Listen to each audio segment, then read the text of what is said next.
Students, welcome to bio family. আজকে আমাদের sell চ্যাপ্টারের লেকচার নাম্বার 4। প্রিভিয়াস লেকচারে আমরা কি পড়েছিলাম? ইউক্যারিওটিক সেলের স্ট্রাকচার সম্বন্ধে। তো তোমরা যারা ভিডিওটা দেখোনি, ডেসক্রিপশনে লিংক আছে, তোমরা দেখে নিতে পারো। তো আজকে কি পড়া হবে? আজকে আমাদের টপিক হচ্ছে, আমরা বলেছিলাম প্রিভিয়াস ভিডিওতে যে ইউক্যারিওটিক সেল, এবার এই সেলের কিন্তু প্রত্যেকটা পার্ট আমাদের ডিটেইলসে পড়তে হবে, ঠিক আছে?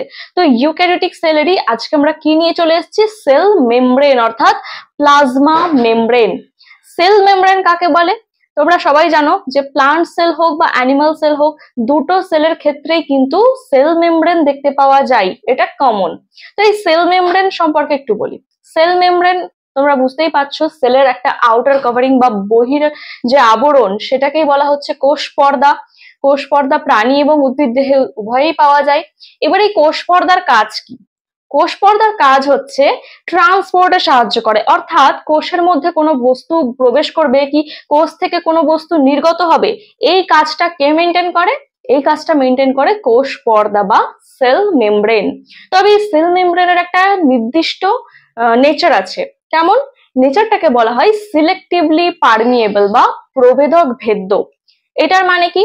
এটার মানে হলো কোষ কোন জিনিসকে তার ভেতরে এন্টার করতে দেবে বা কোন বস্তু বাইরে নির্গত হবে, এটা কিন্তু সেল মেমব্রেন নিজে সিলেক্ট করে, যার জন্য বলা হয় সিলেক্টিভলি পারমিয়েবল।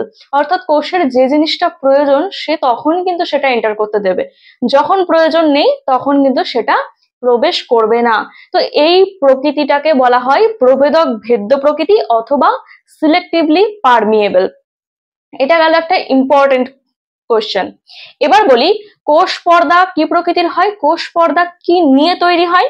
কোষ পর্দা তৈরি হয় লিপিড আর protein, mainly lipid and protein অর্থাৎ লাইপোপ্রোটিন নিয়ে তৈরি হয়, ঠিক আছে? লিপিড আর প্রোটিনের দুটো লেয়ার দেখতে পাওয়া যায়, সরি তিনটে লেয়ার দেখতে পাওয়া যায়।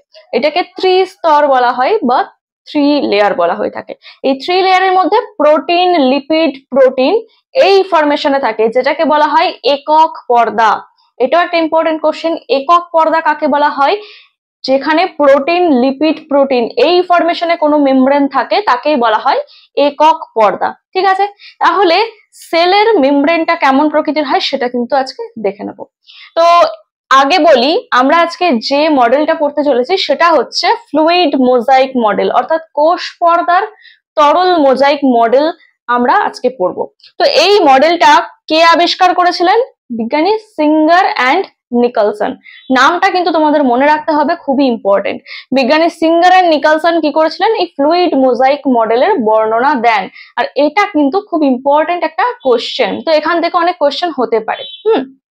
তো যেহেতু আমি কি বললাম, কোষ পর্দা লিপিড আর প্রোটিন নিয়ে তৈরি হয়, অর্থাৎ লিপিডের নেচারটা আগে জেনে নেওয়া যাক। লিপিড কাকে বলে?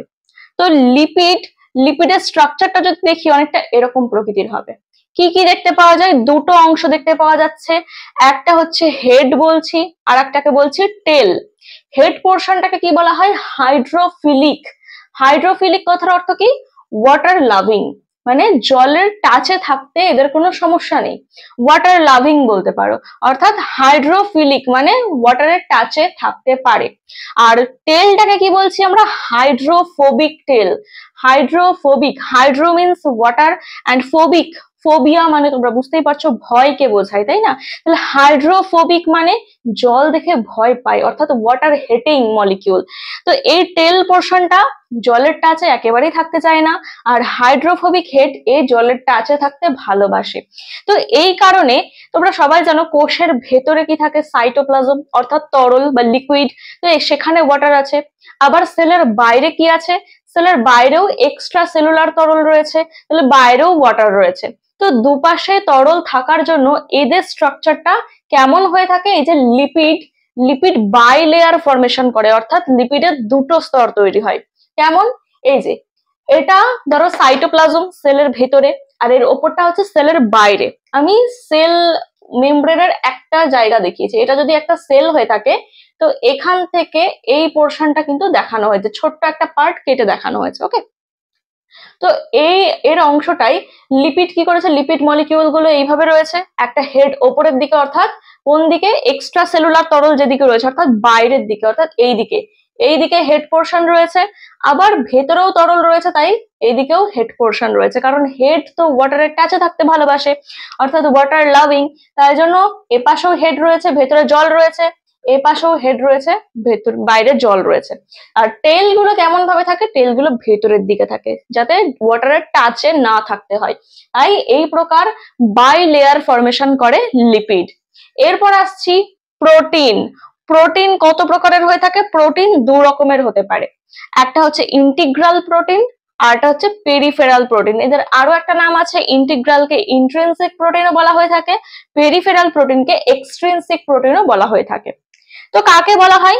এই যে লিপিড বাইলেয়ার আমরা দেখছি, এই লিপিড বাইলেয়ারের মধ্যে অনেক জায়গায় আমরা দেখবো প্রোটিন মাঝে মাঝে রয়েছে, যেমন এই ছবিটার দিকে তাকাও, এই যে লিপিড বাইলেয়ার রয়েছে, লিপিড বাইলেয়ারের মধ্যে এখানে একটা প্রোটিন মলিকিউল রয়েছে, এই প্রোটিনটাকে আমরা কি বলবো?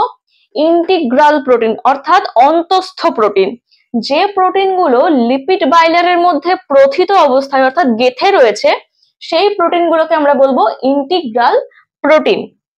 আর যে প্রোটিন গুলো লিপিড লেয়ারের বাইরে থাকবে, অর্থাৎ এখানে দেখো লিপিড লেয়ারের বাইরে এই প্রোটিনটা রয়েছে, এখানেও লিপিড লেয়ারের বাইরে প্রোটিনটা রয়েছে, তো এই প্রোটিন গুলোকে আমরা কি বলবো? পেরিফেরাল বা বহিস্থ প্রোটিন। ঠিক আছে, তাহলে প্রোটিন গেল কত রকমের, integral protein and peripheral protein, অর্থাৎ অন্তঃস্থ প্রোটিন এবং বহিস্থ প্রোটিন, এই দু প্রকারের প্রোটিন গেল। এবার যদি আমি ফাংশনালি দেখি, কার্যগতভাবে কিন্তু প্রোটিন অনেক রকমের হয়ে থাকে। ঠিক আছে, যেমন স্ট্রাকচারাল প্রোটিন হতে পারে, গঠনগত প্রোটিন, তারপরে ক্যারিয়ার প্রোটিন হতে পারে, চ্যানেল প্রোটিন হতে পারে, রিসেপ্টর প্রোটিন, এনজাইমেটিক প্রোটিন। ঠিক আছে, এগুলো হচ্ছে কার্যগত, প্রোটিন কি কাজ করছে তার উপর বেস করে ওইগুলো ভাগ করা হয়। তো এটা গেল আমাদের প্রোটিন আর লিপিড। এবার আমরা দেখবো এই প্রোটিন লিপিড কিভাবে ফরমেশন করে। তার আগে জেনে নাও, সেল মেমব্রেনের মধ্যে প্রোটিন কতটা থাকে? 50% প্রোটিন থাকে, আর লিপিড থাকে 40%। এছাড়াও প্রোটিন লিপিড তো মেইন উপাদান, যার জন্য এতটা বেশি অ্যামাউন্ট রয়েছে। এছাড়াও পরবর্তীকালে দেখা যায় যে কার্বোহাইড্রেটও কিন্তু প্রেজেন্ট। কার্বোহাইড্রেট কোথায় থাকে? কার্বোহাইড্রেট থাকে একদম সেলের বাইরে। ঠিক আছে, সেলের বাইরের দিকে থাকে, অর্থাৎ এই যে এটা বলেছি বাইরের দিকটা, তো এই যে প্রোটিনের সাথে কিছু কার্বোহাইড্রেট রয়েছে, আবার লিপিড মলিকিউলের সাথেও কিছু কার্বোহাইড্রেট শৃঙ্খল রয়েছে, এইগুলোকে বলা হচ্ছে কার্বোহাইড্রেটস। তো এই কার্বোহাইড্রেটস যখন প্রোটিনের সাথে যুক্ত থাকবে তখন তাকে বলবো গ্লাইকোপ্রোটিন, যখন লিপিডের সাথে যুক্ত থাকবে তখন তাকে বলবো গ্লাইকোলিপিডস। তো এটা গেল কার্বোহাইড্রেট। তো এইরকম ফরমেশনে, অর্থাৎ লিপিড বাইলেয়ার, বাইরে প্রোটিন, ভেতরে প্রোটিন, এইভাবে কিন্তু সেল মেমব্রেনের স্ট্রাকচারটা হয়ে থাকে। তাহলে আমাদের একক পর্দার ফরমেশন কি হচ্ছে? বাইরে কি রয়েছে? প্রোটিনের একটা লেয়ার রয়েছে, তারপরে মাঝে রয়েছে লিপিডের লেয়ার, আবার ভেতরে একটা প্রোটিনের লেয়ার, অর্থাৎ প্রোটিন লিপিড প্রোটিন, এটাকে কি বলা হচ্ছে? একক পর্দা বা ইউনিট মেমব্রেন। ঠিক আছে, তো এবার আসছি, এই যে লিপিড মলিকিউলস গুলো রয়েছে, এই লিপিড মলিকিউলস গুলো কিন্তু চলাফেরা করছে অবিরাম। তোমরা এখানে দেখে নিতে পারো যে কোষটাকে যদি আমরা হাফ করে কাটি, এরকম একটা সেলকে যদি হাফ করে কাটি, তাহলে কিন্তু এইরকম দেখতে হবে। ঠিক আছে, হাফ করে কেটেছি, দেখতেই পাচ্ছ ভেতরে সাইটোপ্লাজম রয়েছে, ভেতরে ওয়াটার রয়েছে, বাইরে ওয়াটার রয়েছে, আর সেল মেমব্রেনটা কিভাবে রয়েছে। তো এই সেল মেমব্রেনের মধ্যে কি রয়েছে? এরকম প্রোটিন মলিকিউলসও কিন্তু রয়েছে। তো এই যে লিপিড আর প্রোটিন মলিকিউলস গুলো যে সেলের মধ্যে রয়েছে, এই লিপিড প্রোটিন গুলো কিন্তু অবিরাম চলাচল করছে, এক জায়গায় কিন্তু স্থির নেই। মানে এখানকার লিপিড কিছুক্ষণ পর এখানে চলে আসতে পারে, এখানকার লিপিড এখানে চলে আসতে পারে, এরকম এখান থেকে এখানে চলে যেতে পারে। মানে এটা যদি গোল বল হয়, তো এখান থেকে চারপাশে কিন্তু লিপিড চলাচল হচ্ছে। ঠিক আছে, এই যে লিপিড খুব ধীর গতিতে চলাচল করে, এই ধীর গতিতে চলাচলকে কি বলা হয়? ফ্লিপ ফ্লপ মুভমেন্ট, অর্থাৎ লিপিড আর প্রোটিন অণুর চলনকে বা সঞ্চালনকে বলা হয় ফ্লিপ ফ্লপ মুভমেন্ট। এবার এই লিপিড গুলো কেমন ভাবে চলাচল করতে পারে? এক, রোটেট হতে পারে, মানে এই লিপিডটা এই লিপিডের কাছে চলে আসতে পারে, এইভাবে রোটেশন হতে পারে, এই লিপিড এই দিকে চলে যেতে পারে। ঠিক আছে, আবার এই নিজে একটা জায়গায় রোটেট ঘুরে যেতে পারে। তো তিন ভাবে চেঞ্জ হতে পারে। লিপিড মলিকিউল গুলো এইভাবে যাচ্ছে, এই প্রোটিনকে ওভারট্যাক করে এদিকে চলে যেতে পারে। ঠিক আছে, এইভাবে সঞ্চালন চলছে, এই ধরনের চলনকে আমরা কি বলবো? Flip flop movement. অনেক সময় কোশ্চেন আসে, ফ্লিপ ফ্লপ মুভমেন্ট কোথায় দেখতে পাওয়া যায়? কি বলতে হবে? সেল মেমব্রেন বা প্লাজমা মেমব্রেনে দেখতে পাওয়া যায়। এরপর আসছি ক্যাপিং। ক্যাপিং কাকে বলা হয়? ক্যাপিং হচ্ছে এই যে সেল মেমব্রেনটা রয়েছে, এত লিপিডস রয়েছে, এত প্রোটিন রয়েছে, তো কখনো কখনো দেখা যায় কোথাও কোথাও অনেকগুলো প্রোটিন, ধরো এখানে যদি অনেকগুলো প্রোটিন মলিকিউল এক জায়গায় গুচ্ছাকারে থাকে, তো এই জায়গাটাকে বলা হয় ক্যাপিং।